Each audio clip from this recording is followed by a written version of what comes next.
看了。真有东西啊！有东西，有东西。随着最后一层布石被揭开，在地宫中尘封了近1000年的佛教圣物终于重见天日。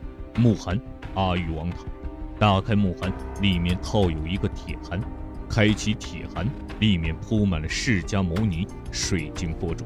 把水晶佛珠清理出来以后，考古人员惊呆了，铁函里面竟然还套有一个金冠。当考古人员打开金冠以后，发现里面还有一个银冠。银冠里面到底有什么？会是释迦牟尼的真身舍利吗？接下来带领大家走进本期视频上海龙平寺地宫之谜。新进来的朋友可以加个关注，点个赞。偷偷告诉大家，长按点赞2秒可以触发特效超级赞！2016年9月9日，上海市青浦区青龙镇，考古队员正在对龙平寺地宫进行抢救性发掘。据史料记载，北宋年间青龙镇有南北2寺，南寺为龙福寺，至今依然屹立，还被当地人称为青龙寺塔；北寺则为龙平寺塔。遗憾的是，早年间龙平寺就已经被摧毁。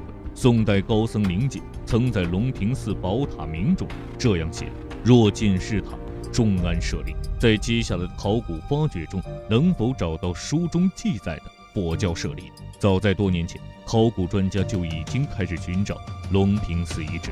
到了2015年12月，忽然有了突破性的进展。考古人员在探沟中发现了一块印有入塔内文字的塔砖，于是专家断定这里很可能就是龙平寺塔基遗址。考古人员在对龙平寺塔基发掘时，发现了一些保留下来的塔砖。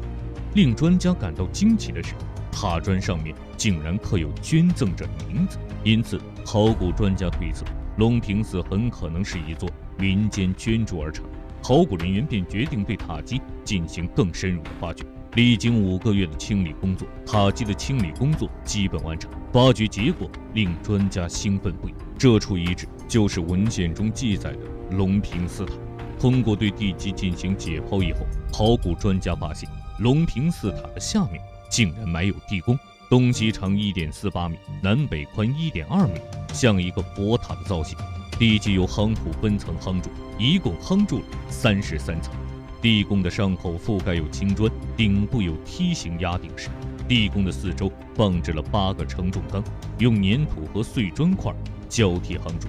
夯土中还发现了复杂的梁架结构。龙平寺地宫结构非常复杂，可以说在中国考古史上是绝无仅有。如此复杂的地基结构，也是专家生平见到的唯一例证，这不得不让我们佩服古人的智慧。由于木梁与地宫只有45厘米的距离，这给考古发掘工作带来了不小的挑战。等一下，录像，有东西，有东西，你看呀，有个铜钱。打开梯形压顶石，考古专家惊呆了，压顶石下面竟然有11枚咸平元宝铜钱。用这样的摆放形式，到底是什么寓意？为了保护文物的完整性，考古人员决定将压顶石重新压回去，将它整体打包出去。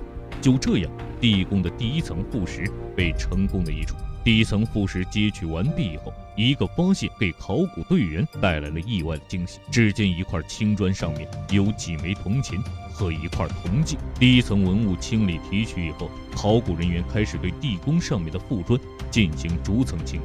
令专家感到诧异的是，每一层副砖下面都会有铜钱的出土，这让他们内心充满了期待。随着发掘的深入，当他们清理到第5层副砖时，发掘进度突然缓慢起来。考古人员发现，第5层副砖与其他几层有明显的差异，每一块青砖依次向外排列，面积也比其他几层大得多。令他们没想到的是，把第5层副砖揭开以后，就直接到了地宫内壁的清理。然而接下来还有4层副砖等待着考古人员的揭取，越往下面1层，清理工作就越困难。更令考古人员头疼的是，下面的4层副砖还镶嵌在了宫室的内壁。当考古人员将副砖小心翼翼地揭除以后，最后1层重达170多斤的副石挡住了他们前进的脚步。因为地宫空间有限，根本无法使用机械装置将其取出。最后，考古专家决定用人力搬运副石。在考古人员的共同努力下，最后一层副石终于被成功取出。真有东西啊！给东西一仔细。随着最后一层副石被揭开，地宫中的文物终于重见天日。眼前的景象令专家喜出望外。地宫的内壁有石板砌筑，中间摆放的是一个木函，木函的左右各有一座阿育王塔，木函的上面放置着一串佛珠。让考古人员感到惊讶的是，小小的地宫底部竟然摆满了铜钱，加上之前清理出来的铜钱，一共出土了17000枚铜钱。这一惊人数字让专家感到诧异，一个小小的龙平寺为什么会这么有钱？为了更好地保护木函中的文物，考古人员决定将木函取出运回实验室，做下一步的开启工作。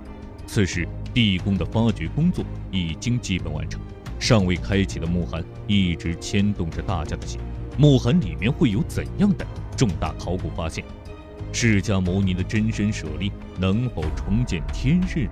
所有的答案或许就在开启木函的那一刻。当考古专家打开铁函的那一刻，满满的一铁盒释迦牟尼水晶佛珠让在场的所有人都为之惊叹。把水晶佛珠清理出来以后，考古专家惊呆，铁函里面竟然还套有一个金冠。当考古人员打开金冠以后，发现里面还有一个银冠。银冠里面有什么呢？会是释迦牟尼的真身舍利吗？2016年9月19日，龙平寺地宫中发现的木函被送到了上海博物馆，等待下一步的开启工作。为了在开启工作中万无一失，考古专家决定对木函进行一次 CT 扫描。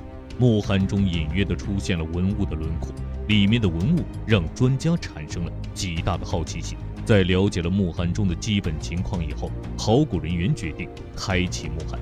提取木函上面的保鲜膜以后，考古人员惊奇地发现，木函里竟然还有一个铁函。更令他们感到兴奋的是，木函与铁函之间还夹杂着许多的文物。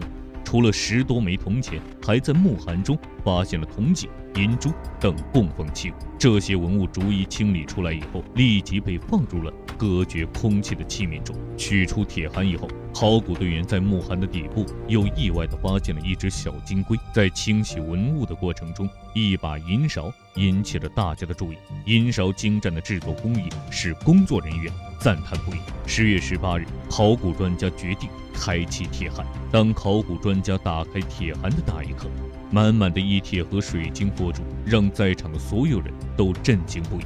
随后，工作人员将铁函内的水晶佛珠进行编号清洗，放入不同的容器内。就在这时，一件造型奇特的文物引起了工作人员的注意。清洗掉表面的污垢后，一朵精美的莲花器物映入众人眼里。让考古专家没有想到的是，铁函的里面竟然还套有一个金冠。不同材质的棺椁里面盛放的文物是不是就越珍贵呢？所有人都把目光聚集在了金冠的上面。当考古专家小心翼翼地将金冠打开以后，发现里面竟然还套有一个体积更小的银冠。专家打开银冠以后，一尊释迦牟尼涅槃像安卧在其中。在铁函与银冠之间，工作人员还发现了一个铜制小瓶，看似一个普通的小瓶，里面却盛放着地宫中最为重要的东西——几颗圆珠状的物件。经专家鉴定，这正是佛教圣物舍利子，有3颗为水晶舍利。至此，上海龙平寺地宫的考古发掘基本完成。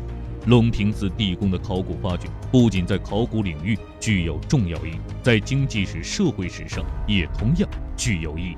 你对上海龙平寺发现的舍利子有什么看法？欢迎留言讨论。